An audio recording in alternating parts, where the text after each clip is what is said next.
We don't have to throw statistics at you to back up the fact that the cost of living continues to rise.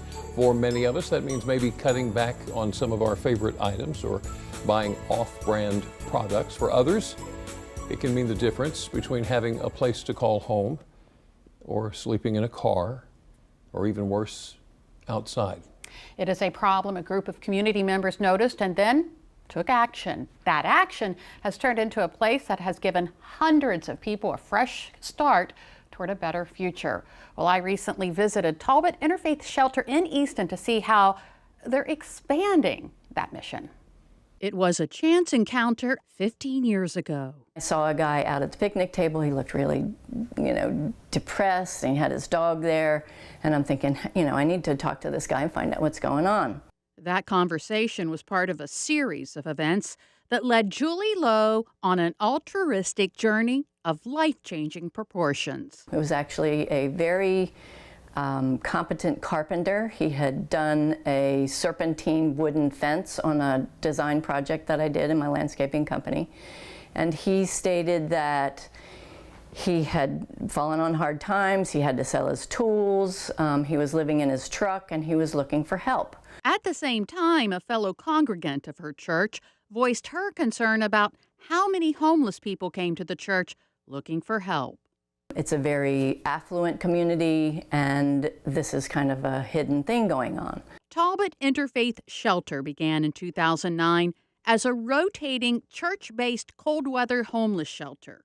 And we were open just in the evening, and we could only house 5 people at a time because of a fire code restriction. In 2014, an opportunity to purchase a bed and breakfast on Goldsboro Street became available. It was perfect. It was like turnkey for us. It was 5 bedrooms with ensuite bathrooms. The idea of turning this bed and breakfast into a homeless shelter was challenged in court by people living in the neighborhood. But eventually the purchase was completed, and Easton's Promise, as they call it, became a family shelter. But then in 2021, we realized we need more space. We are having a lot more individuals apply. And this house that we're in right now came up for sale right next door to Easton's Promise. So we said, what providence? Mm-hmm. So we purchased it. We did not have any public outcry at the meetings for the special exception permit, which is just a testament to we did what we said we would do. We kept a safe house. We kept a tidy house. Today, Talbot Interfaith Shelter is so much more than a place for a hot meal and a warm bed. So we would identify a need that people would have. First is certainly shelter, and then there were things like the ID cards and that type of thing. But then we realized people didn't really know how to save money. People needed to have better jobs. So we started all kinds of programming to help people to expand their knowledge. As the programs grew, more and more people were transitioning from homelessness to self-sufficiency. It's a mission summed up with something called S4, Shelter, Stability, Support, and Success. We have case managers for each person. We have a case manager for the family house. We have a case manager for the singles house, and we have a case manager for our transitional housing.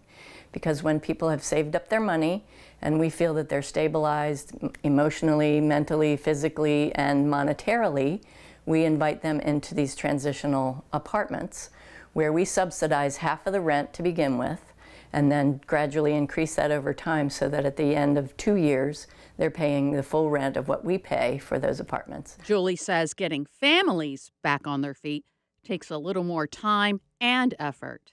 Because to get the subsidy from the state, you have to have a job and you have to have worked that job for 2 paychecks. How do you do that if you have children that aren't in daycare? So we asked our supporters to help us with this fund. And so we are able to pay several weeks of childcare so people can get the job and get the documentation of the income that they have and access that childcare subsidy. That support from the community is key to Talbot Interfaith Shelter carrying on its mission. We don't really take any government funds because the government's pet right now is rapid rehousing. And that means you take in anybody off the street, whether they're using drugs, using alcohol, have severe mental health problems, you house them and then you work on those things. Everyone in the houses is required to pitch in. A chore chart lays out who does what. Breakfast and lunch is prepared by the residents. Dinner is provided by volunteers. The programs, for the most part, are working, getting folks back on their feet and into a productive life. Sometimes people don't embrace the program, and that's very frustrating to us. We offer you free housing, free food, all of these classes to better yourself, and yet they're resistant.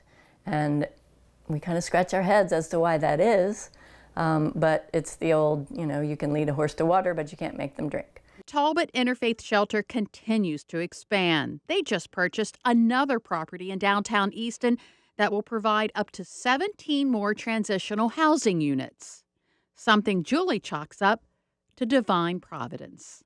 When we sort of seek something, it shows up, not immediately, but I say just keep your head down, it'll come when we're ready, and it always does. And I think this property is another case in point. We have an option now to serve more people while we're in that process. A process that provides the tools and support necessary to soar into self-sufficiency.